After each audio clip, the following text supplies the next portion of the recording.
All right, why don't you go and take your Bibles and open to the Gospel of Matthew chapter 16. Matthew chapter 16, we're going to be looking at verses 13 through 20 today as we continue our series called Lessons from the Land, where we have been looking at texts of Scripture and seeing how the culture of that time, how the political realities of that time, how the geography of the land itself speak into the text and help us to better understand what it is we are reading. We've been looking in particular at various archaeological sites and the insights that they bring to our understanding so that we might better understand Jesus' teachings and the far-reaching implications of the gospel. We've been visiting significant sites in Jesus' life and ministry.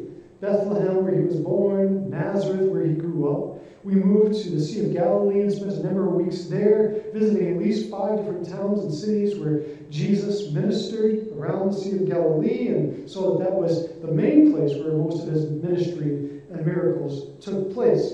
Last week we traveled to a more remote place, the city of Sychar, which is in the region of Samaria, and today we're going to continue that remote journey, and this time we're going to head up to a place called Caesarea Philippi. Caesarea Philippi is about 25 to 30 miles north of the Sea of Galilee, and it sits right here at the toe of Mount Hermes, which we will be talking about as we get further into the text. Now, there's no conceivable reason for Jesus to go to the region of Caesarea Philippi. It's a very Gentile area. And it's not just that it's Gentile that makes us wonder why Jesus would go there, but it's actually a very pagan area, steeped in the worship of the Roman gods of the time. But this is a very important pilgrimage for Jesus and the disciples. I mentioned a couple of weeks ago, I was absent from here, and I was in New Hampshire. I was at a graduation for my nephew, and it was in New Hampshire at a place called His Mansion Ministries, the same place I graduated from, a Christian discipleship program, 23 years ago. After the graduation, after each of the graduates gave their testimony, we were able to gather together for family pictures and just to congratulate our loved ones. And as I was meeting with Nate, along with some other family members, Dave Holgren came in. Now, Dave is the only person there today that was there when I was there. Now, he's not there as a student, although he did graduate as a student some 40 plus years ago. But he has been serving as a counselor there for the last 40 years. And when he came over, Nate said, Keith told me all the reasons why this was going to be really difficult and reasons why I might not want to come. And Dave said, nice strategy for selling the place, Keith. Now, it's true. I did tell Nate all the things that were going to be pretty difficult about being there. But it's not because I was trying to talk him out of going. It's because humans seem to be inspired by a challenge. Now, if I would have told Nate, it's easy, it's going to be like a vacation, and he might not have had any reason to go. Or he might have went, and when he got there and realized it was much more difficult than he had anticipated, that he had been tricked into showing up, he might have just quit the program and left early. But instead, I told him the truth. I told him that there's a lot of things that are going to be hard, not just physical things like working a 360-acre farm and cutting trees and bringing in your own wood that's going to supply 15 different buildings that have to be stoked every night. There is a lot of hard work and physical labor, but in addition to that, there's going to be a lot of inner work that's going to be difficult as well. And sometimes you're going to want to quit. Sometimes you're going to want to go. But I told him, you've got what it takes to finish. And sure enough, he did. I think Jesus took his disciples on this 25 to 30 mile trip to a remote place called Caesarea Philippi for a similar reason. He was going to show them something that was going to be difficult. It might even be overwhelming for them. But it would also inspire them for what was next. Let's go ahead and read Matthew 16, verses 13 to 20. It says, when Jesus came to the region of Caesarea Philippi, he asked his disciples, who do the people say the Son of Man is? They replied, some say John the Baptist, others say Elijah, and still others Jeremiah, one of the prophets. But what about you? He asked. Who do you say I am? Simon Peter answered, you are the Christ, the Son of the living God." Jesus replied, "Blessed are you, Simon, son of Jonah, for this was not revealed to you by man, but by my Father in heaven. And I tell you that you are Peter, and on this rock I will build my church, and the gates of Hades will not overcome it. I will give you the keys of the kingdom of heaven, and whatever you bind on earth will be bound in heaven, and whatever you loose on earth will be loosed in heaven." Then he warned the disciples not to tell anyone he was the Christ. So Jesus takes his disciples to this remote city that's steeped in the worship of false gods. It used to be called Panias before it became Caesarea Philippi, and it was given to Herod the Great by Caesar Augustus. And Herod returned the favor by building a temple to Caesar nearby. In fact, while Herod was rebuilding the temple in Jerusalem to its peak of glory, he was also building 3 different temples to Augustus Caesar, who had declared himself to be a god. And this was the beginning of emperor worship for the Romans. And Herod was right there, building some of the very first temples for this to take place in. Now, Panias is named after the god Pan, who maybe you're familiar with. He was a nature god. He ruled over the forests, the flocks, and the fields, and he was a fertility god. Pan is often depicted as part goat and part human. In fact, it's where we get our modern-day image or depiction of Satan.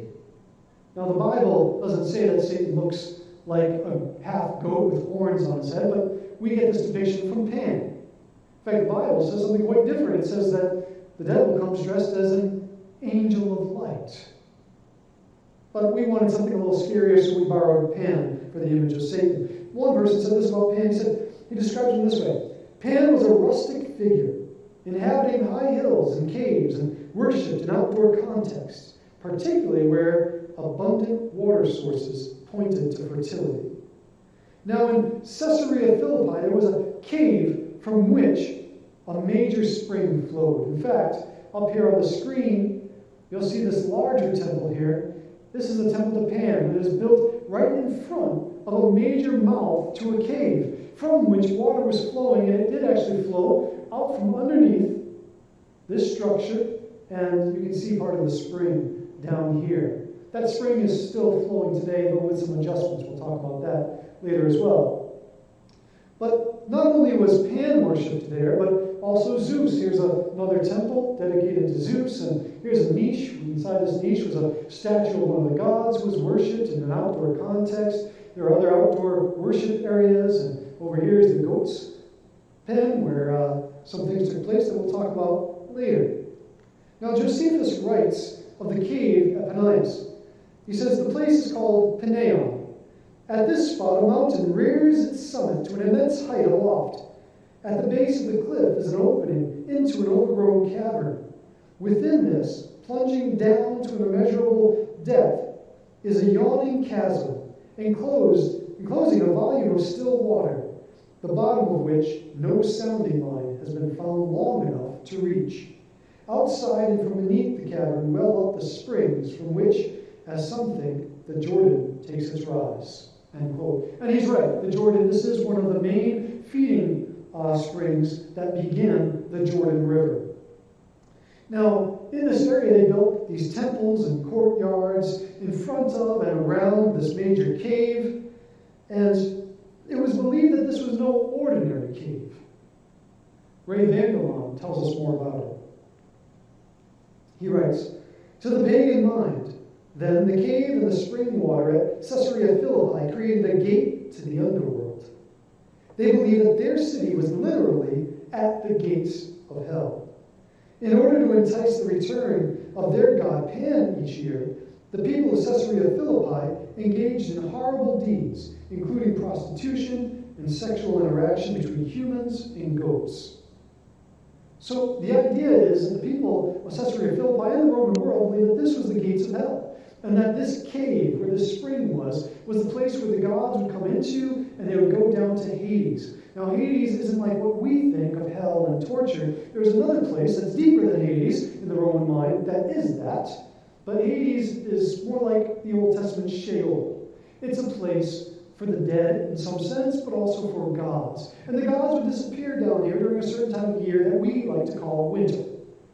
And then they would return in the spring, because remember, they're fertility gods. So in the spring, the sign of their return is the growth all around. And as you can see, the trees surrounding this was a place that was well watered by the spring, and there was lots of growth in this area. Now, Herod the Great, as you recall, died when Jesus was young. And there's a number of Herods in the New Testament. But it is not Herod the Great that is ruling at this time, but his son Philip is ruling this part of the region. He has other sons who split up his kingdom and are ruling different parts of what we call Palestine or Israel today.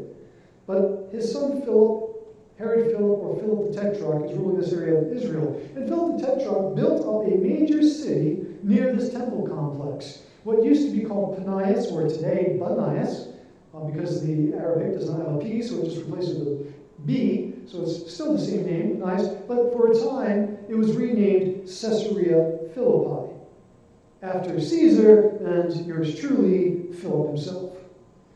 But in AD 70, after the Roman general Titus crushed the Jewish revolt that was going on and overthrew Jerusalem, he came here to Caesarea Philippi to celebrate his victory over Jerusalem.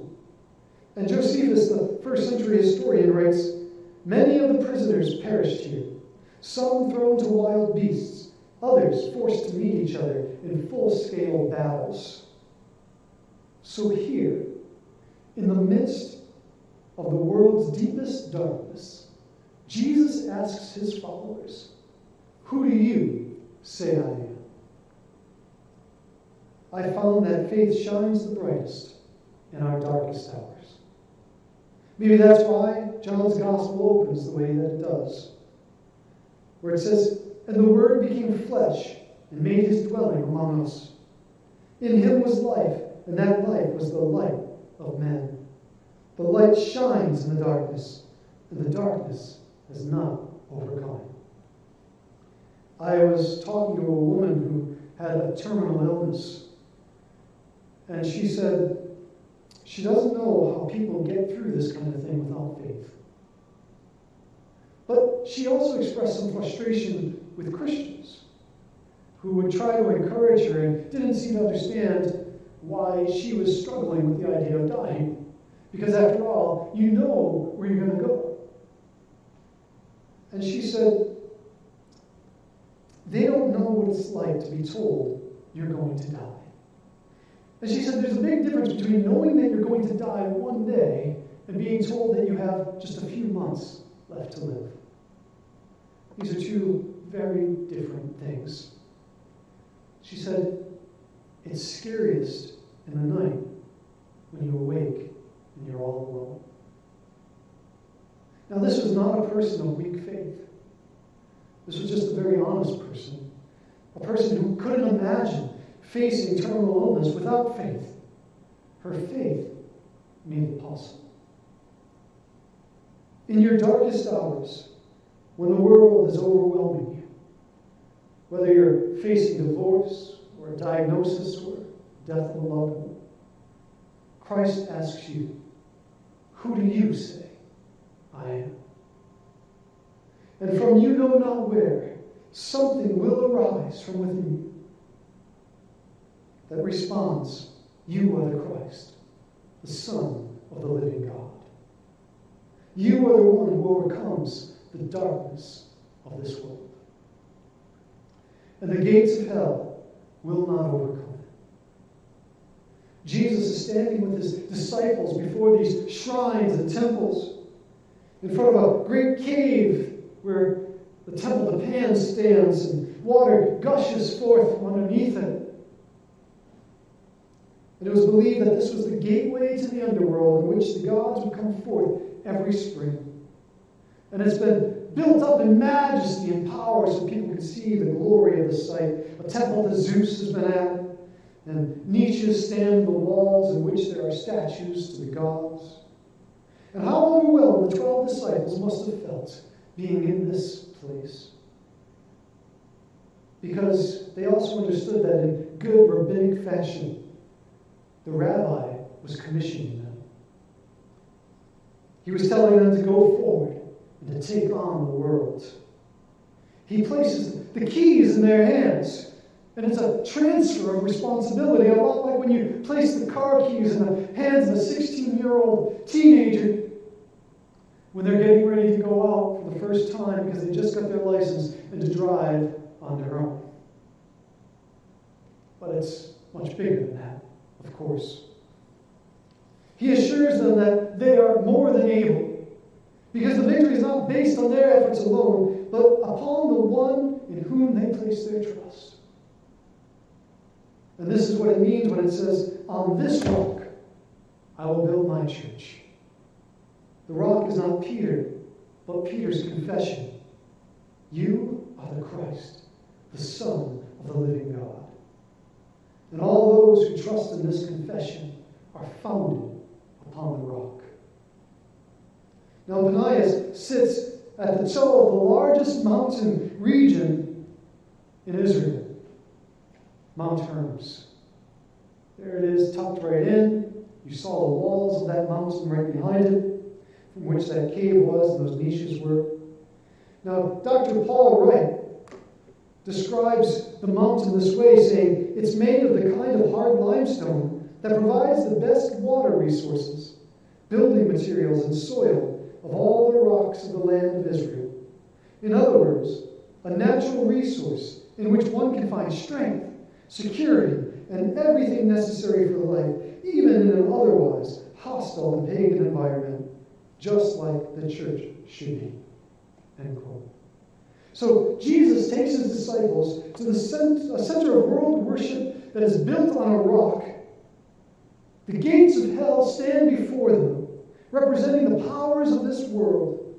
But Jesus calls on them to believe that the power that resides within them is far greater than anything their eyes can see.